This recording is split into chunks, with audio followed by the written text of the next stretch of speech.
This is an imaginary story, but the meaning is very true and real. Once a man died, the angels came to pick him up. The angels asked the man, where do you want to go, heaven or hell? The man was astounded, he was shocked, and he said, do I have a choice? Because I used to think that if you did good, you went to heaven, and if you did bad, you went to hell.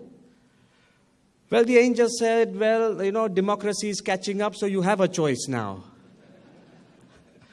He said that if I have a choice, that do you have something to show me?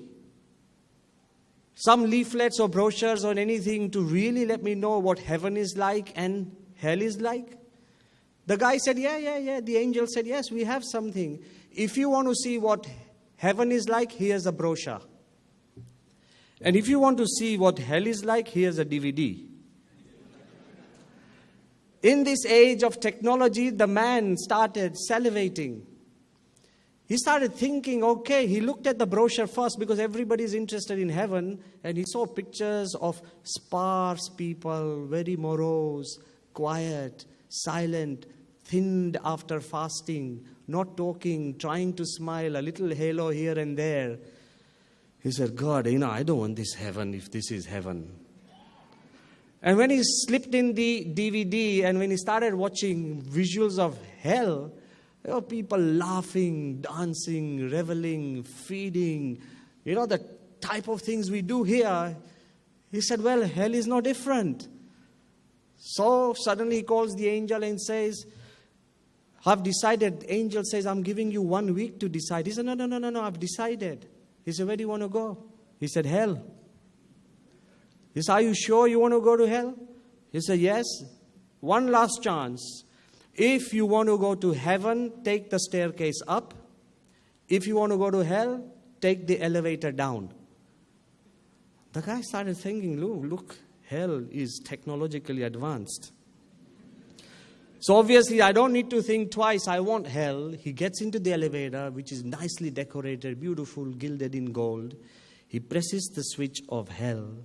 Suddenly, to his shock and horror, the floor of the elevator opens. There's a dark, deep ditch.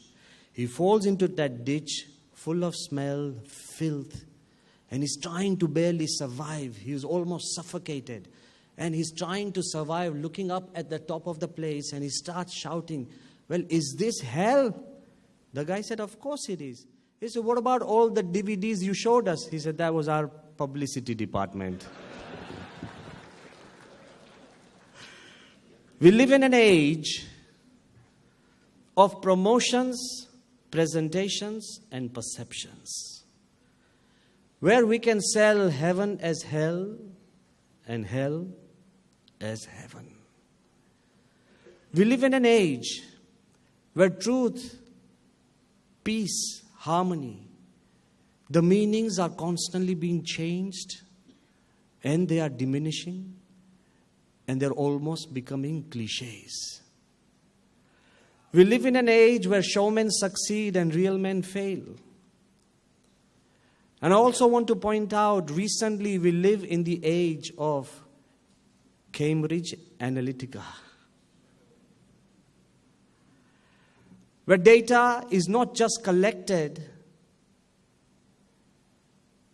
but data is conspired. Where data is not just manipulated, but data is masterminded. Where data is not just used for deceiving society, it is actually used for puppeteering the minds of millions. We live in an age where even the good things that we use and see have become bad things. So it's very important that we understand the thin line of truth, reality, and falsehood and misguidance.